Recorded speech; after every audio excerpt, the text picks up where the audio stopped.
هل أتى على الإنسان حين من الدهر لم يكن شيئا مذكورا إنا خلقنا الإنسان من نطفة أمشاج نبتليه فجعلناه سميعا بصيرا إنا هديناه السبيل إما شاكرا وإما كفورا إنا أعتدنا للكافرين سلاسل وأغلالا وسعيرا إن الأبرار يشربون من كأس كان مزاجها كافورا عينا يشرب بها عباد الله يفجرونها تفجيرا يوفون بالنذر ويخافون يوما كان شره مستطيرا ويطعمون الطعام على حبه مسكينا ويتيما وأسيرا إنما نطعمكم لوجه الله لا نريد منكم جزاء ولا شكورا إنا نخاف من ربنا يوما عبوسا قمطريرا فوقاهم الله شر ذلك اليوم ولقاهم نضرة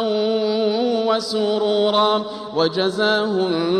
بما صبروا جنة وحريرا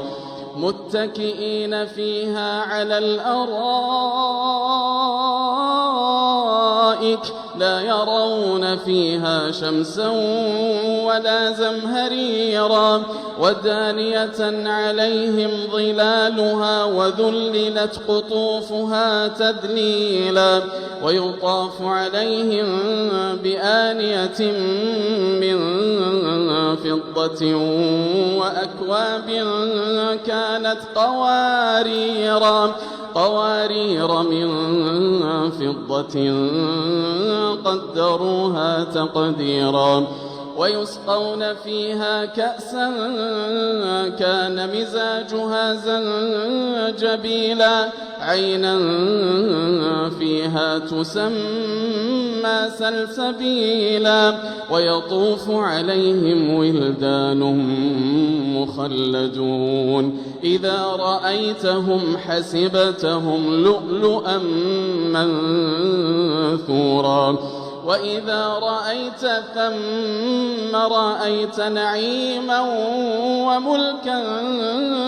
كبيرا عاليهم ثياب سندس خضر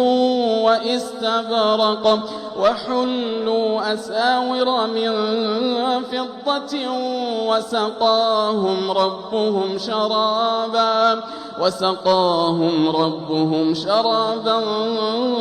طهورا إن هذا كان لكم جزاء وكان سعيكم مشكورا إنا نحن نزلنا عليك القرآن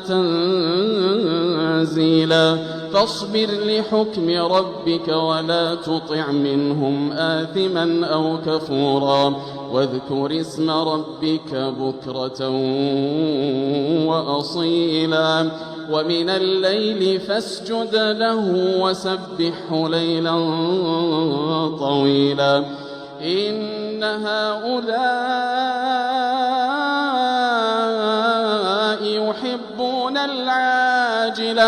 يحبون العاجلة ويذرون وراءهم يوما ثقيلا نحن خلقناهم وشددنا أسرهم وإذا شئنا